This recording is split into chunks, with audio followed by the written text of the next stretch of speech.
Aquí algunas de las imágenes eh, de los disturbios en distintos lugares, más de 30 lugares en Reino Unido, la policía desbordada,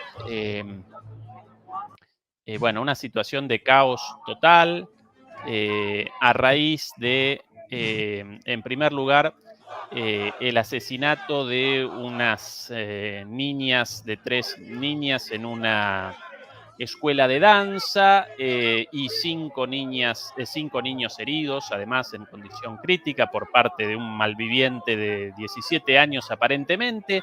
La información en las redes, falsa por cierto, respecto a la religión de este asesino, supuestamente musulmán, según las publicaciones en las redes sociales, finalmente no, así que desinformación en este caso.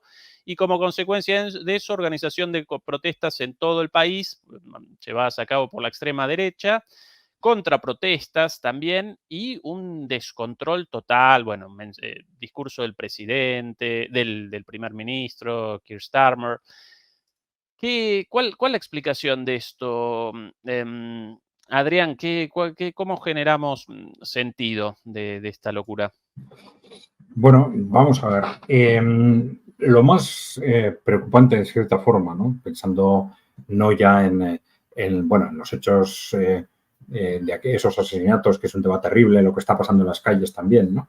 Pero desde un punto de vista, si se quiere, de interpretación política, me ha resultado tremendamente preocupante unas informaciones que han venido desde la propia Inglaterra, desde el propio Reino Unido, y que han hecho incidencia en un punto muy interesante.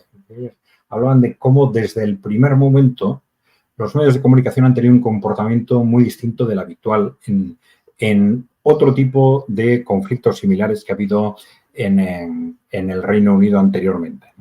Y mientras que hasta ahora se ha intentado amortiguar el impacto de los conflictos, incluso esconderlos, ¿no?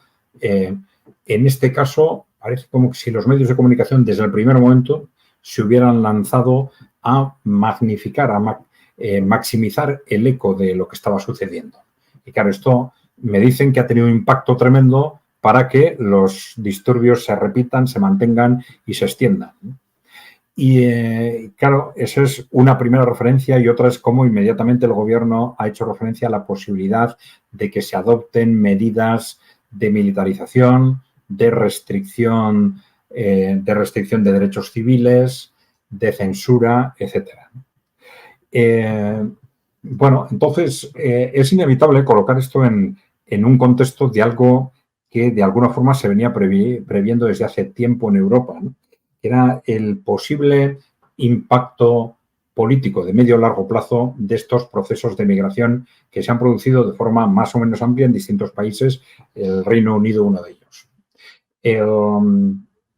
Si nos atenemos a cuál era la interpretación de los movimientos migratorios a territorios industriales por parte del movimiento obrero a todo lo largo del siglo XIX, pues la interpretación era bastante similar en las distintas alas del movimiento obrero, ¿no? En el movimiento obrero católico, cristiano, en los sindicatos, en el anarquismo, en el marxismo, ¿no? Se identificaban a estos movimientos primero como generados por parte de los empresarios para disponer masivamente de mano de obra barata, ¿no? Entonces, este era el objetivo fundamental a corto o medio plazo. Y luego había otro objetivo, que era el de controlar la sociedad a través de la división social, ¿no? Entonces, por ejemplo, Marx hacía referencia a cómo los mismos grandes empresarios que financiaban el transporte o la movilidad de trabajadores de otros países a estas zonas industriales, luego financiaban a los distintos grupos de unos y otros trabajadores, él decía, para que se mataran entre sí. Y claro, esto era extraordinariamente útil porque mantener a los ciudadanos divididos, conseguir que los ciudadanos se dividan y se enfrenten, pues es un objetivo permanente de las élites oligárquicas fundamentalmente, ¿no? Y claro, esto puede ser un contexto que no habría que descartar que esté en cierta forma premeditadamente buscado. Es decir, que esa, digamos, gestación de una sociedad de alguna forma dividida en dos, ¿no? Pues facilite el que cada una de esas dos partes vea a la otra como enemigo en lugar de organizarse de forma conjunta contra los que tienen el poder. Y esto que se detectaba ya de forma permanente en el siglo XIX, pues no hay que descartar que se esté repitiendo ahora. Y decir, este tipo de movimientos pues pueden estar alertándonos de algo similar, ¿no? Es decir, que se produzca crecientemente una tendencia a que los trabajadores extranjeros, pues sean musulmanes o de otras culturas, se organicen fundamentalmente en grupos pues alentados pues, por sus características culturales y enfrentados a los trabajadores de origen nativo. Y estos trabajadores de origen nativo se organicen fundamentalmente pues, a efectos electorales o de otro tipo en contra de los trabajadores migrantes. Este sería, digamos, el esquema perfecto para quien quiera tener no ya un Reino Unido, sino una Europa controlada. Claro, si a esto le sumamos todos esos movimientos que se han venido dando en los últimos años que nos revelan que hasta qué punto esas élites occidentales están en una situación de pánico, ¿no? Un pánico que está provocado por razones internas y por razones externas. Por razones internas, porque ya hace tiempo, fundamentalmente alrededor de la crisis del 2008, que se dieron cuenta de que estamos en un modelo insostenible, ¿no? Que solo se mantiene a través de hacerse cada vez más insostenible, ¿no? Sobre todo a través de un creciente endeudamiento, ¿no? Una acumulación constante de deuda privada y pública que supone un problema mayor, cada vez mayor cara al futuro, pero que aparentemente nos permite salir de todos los problemas a corto plazo.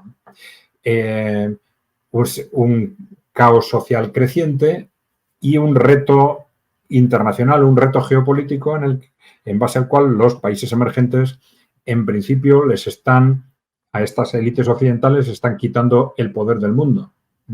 Es decir, una situación de auténtico pánico. Ya he comentado antes también que como consecuencia de ese avance de los países emergentes y en concreto de esa prevista victoria rusa en Ucrania, la influencia política, ideológica de los países emergentes en general, pero de Rusia sobre todo, pues porque es de esos países emergentes probablemente el de cultura más europea, ¿no? Y por lo tanto el que puede tener una influencia y tiene ya una influencia más directa, ¿no? Pues esa influencia va a empapar muy rápidamente a la sociedad europea y norteamericana también.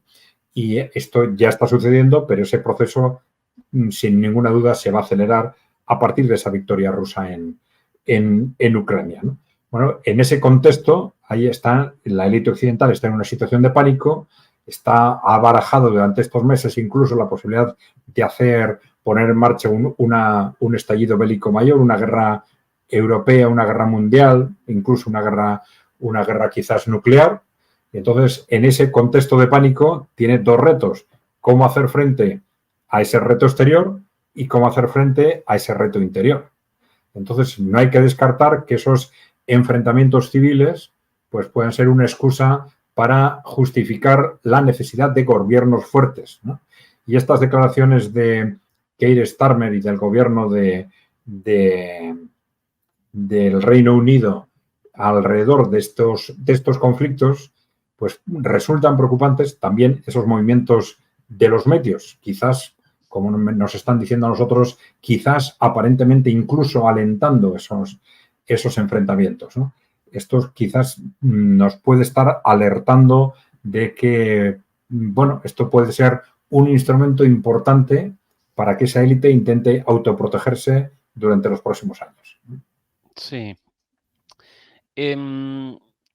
¿Cuánto de verdad en esta información respecto a que uno de los organizadores de las protestas, conocido como Tommy Robinson, bueno, en realidad ese es su alias, Tommy Robinson, que este señor desde el año 2009 aparece patrocinado por el Mossad en su movimiento islamofóbico. ¿Podría aparecer detrás de esto em,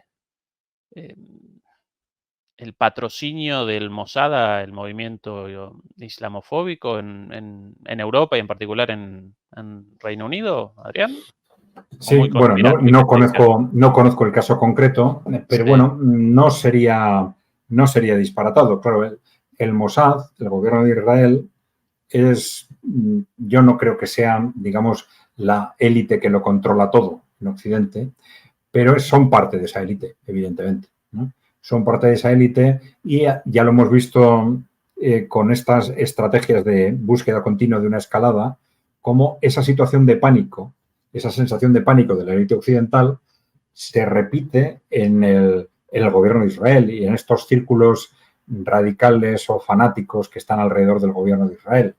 Y de alguna forma también con otras características, por ejemplo, en Ucrania, ¿no? Pero en definitiva, lo que es la élite occidental y sus diversas secciones, los diversos sectores que se han apoyado en Occidente para mantener el control del mundo, pues bueno, están en esa situación de pánico. Entonces, no es que descartable que, bueno, que el Mossad esté implicado en maniobras de ese tipo, como puede estar el MI6 o puede estar la CIA, perfectamente. claro.